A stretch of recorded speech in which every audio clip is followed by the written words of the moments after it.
श्री स्वामी समर्थ. नमस्कार, मी मंगल तुम्हा सर्वांचे नवीन एका व्हिडिओमध्ये अगदी मनापासून खूप खूप स्वागत करते. सर्वप्रथम माझ्या गोड मैत्रिणींना वटपौर्णिमेच्या अगदी मनपूर्वक खूप खूप शुभेच्छा.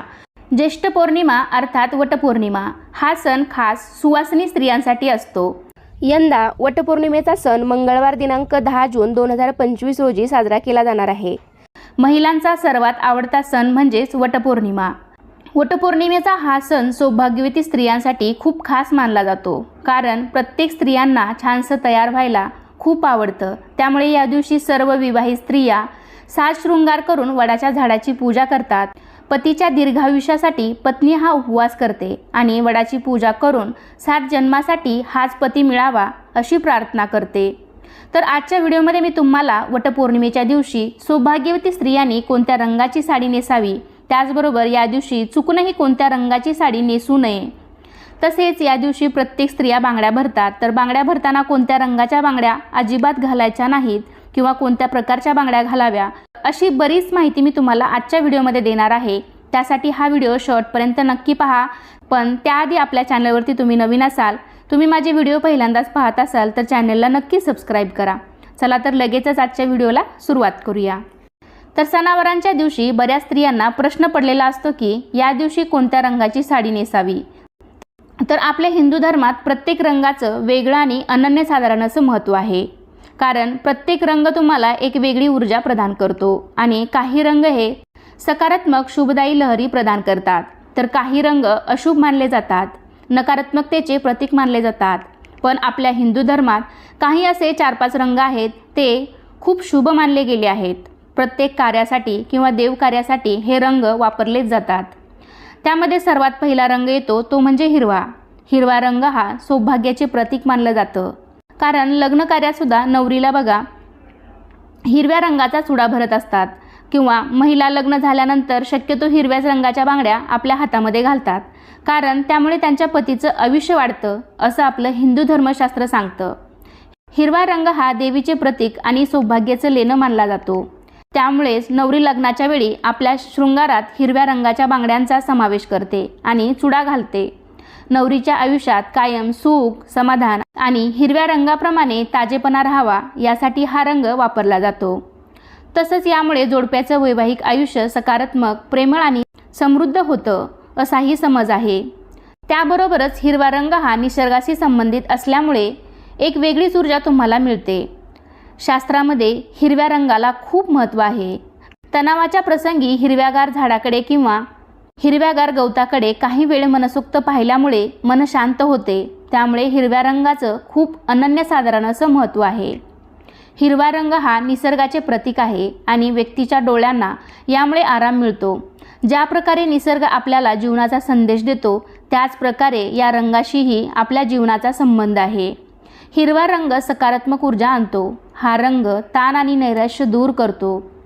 तसेच आपण देवीची ओटी भरताना सुद्धा बघा हिरव्या रंगाचा ब्लाऊज पीस किंवा हिरव्या रंगाची साडी आपण घेतो. त्यावरूनच हिरवा रंग हा किती महत्त्वाचा आहे हे आपल्याला समजतं. त्यामुळे शक्य झालं तर किंवा तुमच्याकडे हिरव्या रंगाची साडी असेल तर या दिवशी म्हणजेच वटपौर्णिमेच्या दिवशी या रंगाची साडी अवश्य नेसा. शक्यतो सर्व स्त्रियांकडे हिरव्या रंगाची साडी असतेच, पण तुमच्याकडे नसेलच तर आपल्या हिंदू धर्मशास्त्रात लाल रंगसुद्धा खूप शुभ मानला जातो.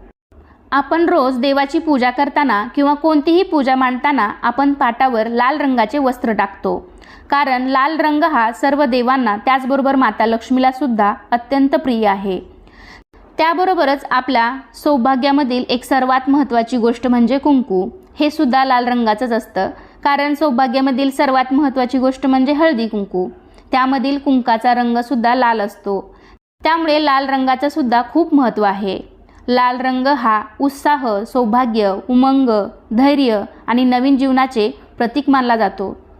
त्यामुळे शक्य असेल तर तुम्ही वटपौर्णिमेच्या दिवशी लाल रंगाची साडीसुद्धा नक्की नेसू शकता. त्याबरोबरच तुम्ही या दिवशी केशरी रंगाची साडीसुद्धा नेसू शकता, कारण केशरी रंग हा सूर्योदय आणि सूर्यास्ताचा रंग आहे. केशरी रंग हा ज्ञान, त्याग, शुद्धता आणि सेवेचं प्रतीक आहे. छत्रपती शिवाजी महाराजांच्या सेनेचा ध्वज, रामकृष्ण आणि अर्जुन यांच्या रथांचे ध्वज हे सुद्धा केशरी रंगाचेच होते. कारण केशरी रंग हा शौर्य, बलिदान आणि वीरता याचे प्रतीक आहे। तसेच केशरी रंग हा दैवी शक्तीचे प्रतिनिधित्व करतो। या रंगातून सकारात्मक ऊर्जा प्रवाहित होत असते। त्यामुळे केशरी रंगाची साडी घातल्याने सुद्धा तुम्हाला एक नवीन प्रकारची ऊर्जा मिळते। त्यामुळे या दिवशी तुम्ही केशरी रंगाची साडी सुद्धा नक्की नेसू शकता। त्यानंतर तुम्ही पिवळ्या रंगाची साडी सुद्धा नेसू शकता।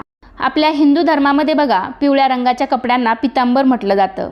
कोणत्याही प्रकारच्या मांगलिक कार्यात पिवळा रंग जास्त वापरला जातो। तसेच पूजेमध्ये सुद्धा पिवळा रंग हा खूप शुभ मानला जातो, कारण पिवळा रंग हा सूर्यदेव, मंगळ आणि बृहस्पती ग्रहाचे प्रतिनिधित्व करतो। हे प्रकाश देखील दर्शवतात आणि पिवळा रंग परिधान केल्यामुळे आपला गुरुग्रह सुद्धा बलवान होतो। तसेच सौभाग्यामधील दुसरी सर्वात महत्त्वाची गोष्ट म्हणजे हळद। हळदीला जेवढं महत्त्व आपल्या हिंदू धर्मात आहे, तेवढेच महत्त्व पिवळ्या रंगाला आहे। त्यामुळे पिवळा रंग हा खूप शुभ मानला जातो। त्यामुळे तुम्ही पिवळ्या रंगाची साडीसुद्धा या वटपौर्णिमेच्या दिवशी नक्की नेसू शकता। त्यानंतर सर्व स्त्री वर्गांच्या आवडीचा रंग म्हणजे गुलाबी। जवळपास प्रत्येक स्त्रीला गुलाबी रंग हा आवडतोच। गुलाबी रंग हा प्रेमाचा रंग मानला जातो। तसेच हा रंग आनंदाचे प्रतीकसुद्धा मानला जातो। गुलाबी रंग हा नेहमी स्त्रियांना आकर्षित करतो। स्त्रीचं वय काहीही असो तरी त्यांना गुलाबी रंग हा आवडतोच। गुलाबी रंगाचे कपडे परिधान केल्यामुळे आपले मनसुद्धा खूप प्रसन्न होतं आणि वेगळीच एनर्जी आपल्याला मिळत असते। गुलाबी रंगामुळे सुख समाधान येतं आणि मनसुद्धा खूप शांत राहतं। त्यामुळे गुलाबी रंगाचे एक वेगळे असे अनन्यसाधारण महत्त्व आहे। त्यामुळे तुम्ही गुलाबी रंगाची साडीसुद्धा या दिवशी नेसू शकता। आत्ता मी तुम्हाला जे काही रंग सांगितले ते सर्व शुभ रंग आहेत आणि वटपौर्णिमेच्या दिवशी तुम्ही यातील कोणत्याही रंगाची साडी नेसू शकता। त्याचबरोबर तुम्ही चिंतामणी कलर, पोपटी कलर, राणी कलर, ग्रीन कलर अशा रंगाच्या साड्यासुद्धा या दिवशी तुम्ही नेसू शकता। मग तुम्हाला प्रश्न पडला असेल की या दिवशी कोणत्या रंगाची साडी नेसायची नाही, तर आपल्या सर्वांनाच माहिती आहे की आपल्या हिंदू धर्मात काळा रंग अशुभ मानला जातो। कोणत्याही देवकार्यात किंवा शुभ कार्यात आपण काळा रंग वापरत नाहीत। त्यामुळे चुकूनही काळ्या रंगाची साडी किंवा पांढऱ्या रंगाची साडी या दिवशी नेसायची नाही।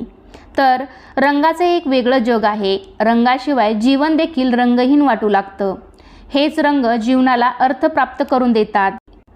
त्यानंतर बांगड्याबद्दल सांगायचं झालं तर वटपौर्णिमेचा सण असो किंवा इतर कोणताही सौभाग्यकारक सण असो, प्रत्येक स्त्रिया बांगड्या या भरतच असतात। 16 शृंगारामध्ये बांगड्यांचा समावेश होतो। त्यामुळे आपल्या हिंदू धर्मशास्त्रात बांगड्यांना सुद्धा खूप महत्त्व आहे आणि वटपौर्णिमेच्या दिवशी सर्व स्त्रिया छान छान काठापदराच्या साड्या घालतात। त्यामुळे आपल्या हातामध्ये कमीत कमी 2-2 तरी काचेच्या बांगड्या या असायलाच पाहिजेत। त्यातल्या त्यात तुम्ही हिरव्या रंगाच्या बांगड्या घालण्याचा प्रयत्न करा, कारण हिरवा रंग हा शुभ आणि सौभाग्याचं प्रतीक मानला जातो। आणि असे सुद्धा म्हणतात की हिरव्या रंगाच्या बांगड्या घातल्यामुळे त्यांच्या सौभाग्यामध्ये वाढ होते, म्हणजेच त्यांच्या पतीचे आयुष्य वाढते, असे आपलं हिंदू धर्मशास्त्र सांगतं। त्यामुळे शक्यतो तुम्ही काचेच्या आणि हिरव्या रंगाच्या बांगड्या घाला आणि त्यातल्या त्यात बांगड्या घालताना एका हातामध्ये 6 आणि दुसऱ्या हातात 7 अशा बांगड्या आपल्याला घालायच्या आहेत। हे बांगड्या घालण्याचे नियम आहेत, म्हणजे एका हातामध्ये आपल्याला एक बांगडी ही जास्त घालायची आहे। कारण बघा, आपण कासाराकडे सुद्धा गेल्यानंतर तोही आपल्याला अशाच पद्धतीने बांगड्या भरतो। पण तुम्ही घरच्या घरी घालणार असाल तर एका हातामध्ये 6 आणि एका हातामध्ये 7 अशा बांगड्या घाला। म्हणजे मी एक तुम्हाला उदाहरण दिलं, तुम्ही यापेक्षा जास्तही घालू शकता। फक्त एका हातामध्ये एक बांगडी जास्त घाला। तसेच या दिवशी तुम्ही पांढऱ्या किंवा काळ्या या रंगाच्या बांगड्या चुकूनही घालू नका। अशा प्रकारे आजच्या व्हिडिओमध्ये मी तुम्हाला वटपौर्णिमेच्या दिवशी कोणत्या रंगाची साडी नेसायची, कोणत्या रंगाची साडी नेसायची नाही, तसेच कोणत्या प्रकारच्या बांगड्या घालायच्या, त्या कशा घालायच्या अशी बरीच माहिती देण्याचा प्रयत्न केलेला आहे। तर कसा वाटला तुम्हाला माझा आजचा व्हिडिओ नक्कीच मला कमेंट करून सांगा। हा व्हिडिओ आवडला असेल तर एक लाईक करा, तुमच्या फ्रेंड फॅमिलीमध्ये शेअर करायला विसरू नका आणि आपला हा व्हिडिओ तुम्ही पहिल्यांदाच पाहत असाल तर चॅनलला सुद्धा नक्की सबस्क्राईब करा। चला तर मग पुन्हा भेटूया अशाच एका छानशानी माहितीपूर्ण व्हिडिओमध्ये। तोपर्यंत धन्यवाद। श्री स्वामी समर्थ।